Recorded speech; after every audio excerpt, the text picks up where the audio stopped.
Anne Frank, a German Jewish girl, hid with her family for 2 years in a secret annex during the Nazi occupation of the Netherlands. Her family was found and arrested, and she later died in a concentration camp in 1945. Anne Frank, The Diary of a Young Girl, which records her experiences, was first published in English in 1952. Anne Frank exemplifies a young woman who displayed tremendous courage and determination, loved books and writing, and created a lasting piece of literature. Through a generous gift of an anonymous donor in February 2011, our library will be known as the Anne Frank Library, with the hope that the memory of her brave spirit and love of literature will inspire our students to face adversity with thoughtful perseverance. Anne said, "In the long run, the sharpest weapon of all is a kind and gentle spirit."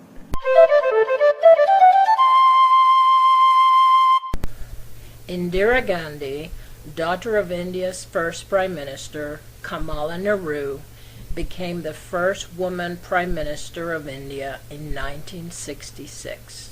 Her goal was to abolish poverty in India. She led India to one of the fastest growing economies in the world.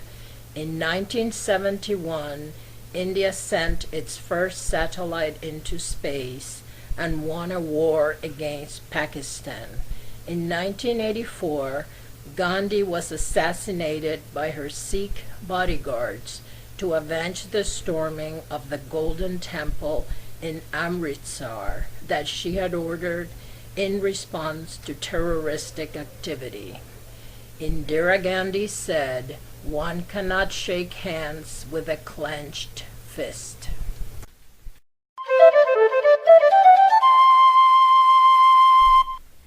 Jasmine West, who lived from 1903 to 1984, is considered one of America's literary treasures. She wrote novels, screenplays, poetry, essays, memoirs, and short stories. She earned a doctorate in English literature at the University of California, as well as 9 honorary doctorates in humane letters and literature.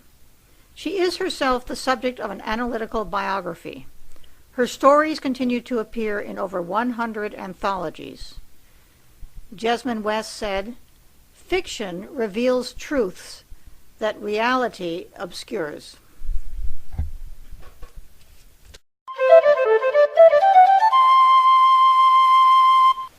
Literature is my utopia. Helen Keller, 1880 to 1968. Born in rural Alabama, Helen lost her ability to see, hear, and speak when she was 19 months old. Until she was 7 years old, she was considered hopeless. Fortunately, Anne Sullivan was hired to tutor her, and Helen learned to communicate. Helen and Anne became world famous and were immortalized in the play and film The Miracle Worker, which depicted their amazing relationship. Helen graduated from Radcliffe University and lived her life with brilliance, passion, and success.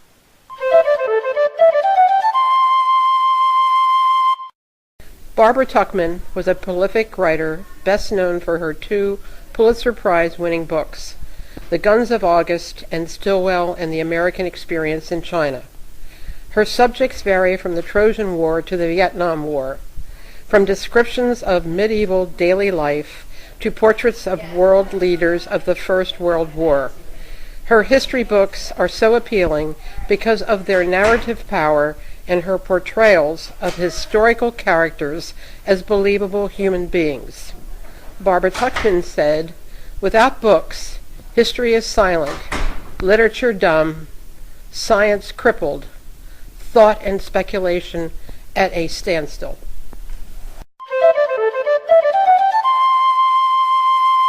John Adams was the 2nd President of the United States.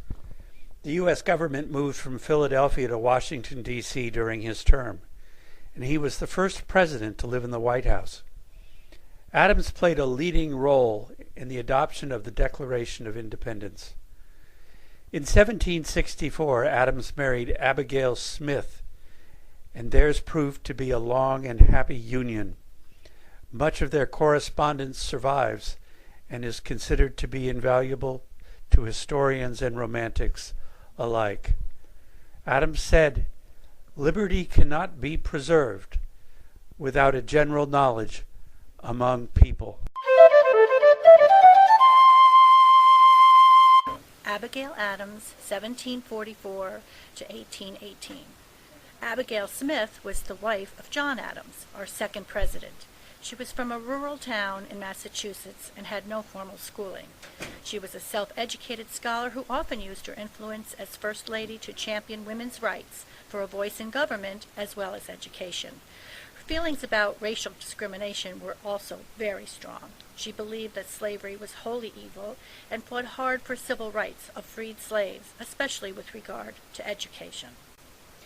If we mean to have heroes, statesmen, and philosophers, we should have learned women.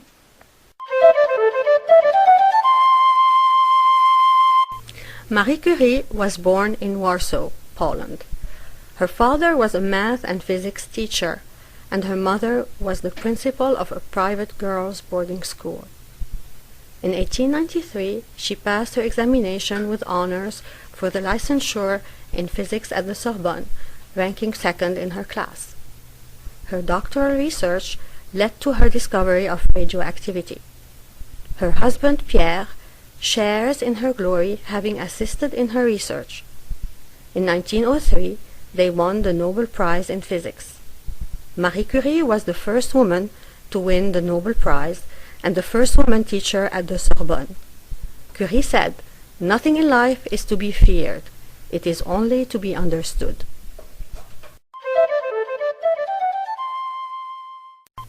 Françoise Sagan. Françoise Sagan wrote her first novel, Bonjour Tristesse, when she was 18.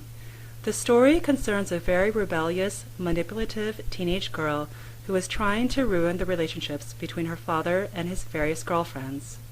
This novel has become something of a cult classic because it captures so poignantly the emergence of teenagers as a social group with interests and passions wholly separate from their parents. Two other titles by Sagan are A Certain Smile and La Chamade. Françoise Sagan said, "Art must take reality by surprise."